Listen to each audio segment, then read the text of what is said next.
સાબરકાંઠા જિલ્લો કે જ્યાં ગઈકાલે મુશળધાર વરસાદ વરસ્યા બાદ આજે સવારે પણ મન મૂકીને મેઘરાજા વરસ્યા.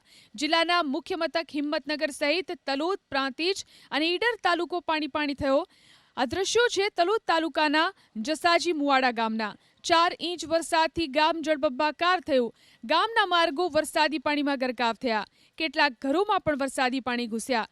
તલોદ તાલુકાના ગોરા ગામમાં વરસાદે તબાહી મચાવી. 4 ઇંચ વરસાદ ખાબકતા ગોરા ગામ જળમગ્ન થયું.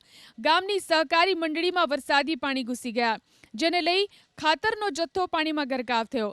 ગ્રામજનોના મતે પ્રશાસન અને નેતાઓને રજૂઆત કરાઈ, તેમ છતાં કોઈ ફરક્યું નહીં.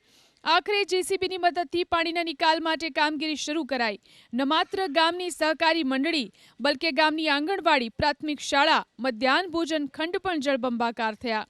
આંગણવાડીમાં રહેતો મધ્યાહન ભોજન માટેનો અનાજનો જથ્થો પણ પલળી ગયો.